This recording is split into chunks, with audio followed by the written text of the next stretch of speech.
नमस्कार मित्रांनो, मुख्यमंत्री माझी बहीण लाडकी या योजनेअंतर्गत महिलांना आता प्रत्येक महिन्याला 1,500 रुपये थेट त्यांच्या बँक अकाउंटमध्ये जमा होणार आहेत. पण फक्त याच महिला फॉर्म भरू शकतात. आता त्या महिला कोणत्या पात्र आहेत आणि कोणत्या अपात्र आहेत ते आपण या व्हिडिओच्या माध्यमातून समजून घेणार आहोत. त्यापूर्वी चॅनलवर नवीन असाल तर चॅनलला सबस्क्राईब करून ठेवा, ज्याच्यामुळे तुम्हाला अशीच नवनवीन माहिती भेटत राहील. चला तर मग मित्रांनो, व्हिडिओला सुरुवात करूया.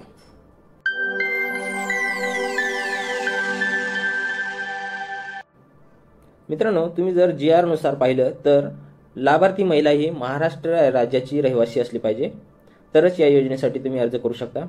दुसरी गोष्ट आहे, राज्यातील विवाहित महिला अर्ज करू शकतात किंवा विधवा महिला अर्ज करू शकतात. घटस्फोटित, परित्यक्त्या आणि निराधार महिलाच या योजनेसाठी अर्ज करू शकतात.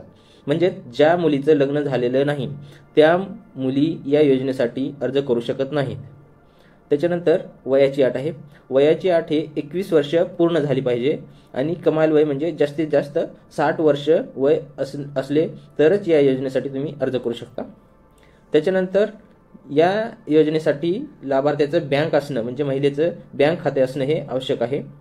आणि त्याच्यानंतर लाभार्थी कुटुंबाचे वार्षिक उत्पन्न रक्कम हे 2.5 लाखापेक्षा जास्त नसावे.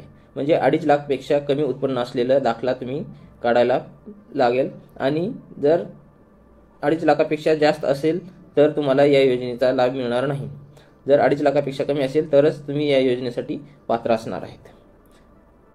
त्याच्यानंतर अपात्रता काय आहे आपण ते पाहून घेऊया.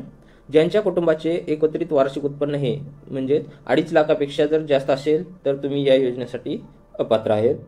आणि ज्याच्या कुटुंबातील सदस्य हा ITR रिटर्न फाईल भरत असेल म्हणजेच टॅक्स भरत असेल तर त्यांना या योजनेचा लाभ मिळणार नाही.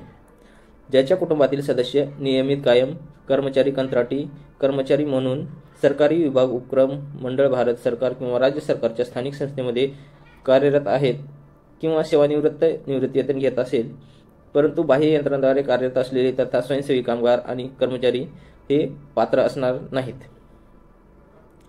त्याच्यानंतर सदर महिलेने शासनाच्या इतर विभागामध्ये राबविण्यात येणाऱ्या आर्थिक योजनाद्वारे 1,500 पेक्षा जास्त लाभ घेतला असेल तर या योजनेसाठी अपात्र असणार आहेत. म्हणजेच तुम्ही जर संजय गांधी निराधार योजना किंवा श्रावण बाळ योजना या योजनेचा जर लाभ घेत असाल तर तुम्हाला या योजनेसाठी अपात्र ठरवले जाईल. त्याच्यानंतर कुटुंबातले सदस्य हे माजी आमदार किंवा खासदार जर असतील तर त्यांना सुद्धा या योजनेचा लाभ मिळणार नाही. ज्यांच्या कुटुंबातील सदस्य हे राज्य सरकारच्या बोर्ड, कॉर्पोरेशन, बोर्ड उपक्रमाचे अध्यक्ष, उपाध्यक्ष, संचालक, सदस्य असतील तर त्यांना सुद्धा या योजनेचा लाभ मिळणार नाही.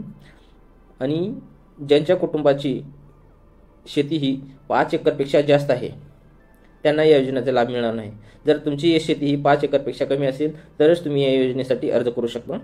ज्याच्याकडे 4 चाकी वाहने आहेत त्यांना या योजनेचा लाभ मिळणार नाही. पण ज्याच्याकडे ट्रॅक्टर असेल तर चालेल, तुम्ही या योजनेसाठी अर्ज करू शकता, या योजनेसाठी पात्र असणार आहेत. तर मित्रांनो, अशा होत्या पात्र आणि अपात्रता. तुम्ही हे योजनेची पात्रता पाहून अर्ज करू शकता. धन्यवाद मित्रांनो. जय हिंद, जय महाराष्ट्र.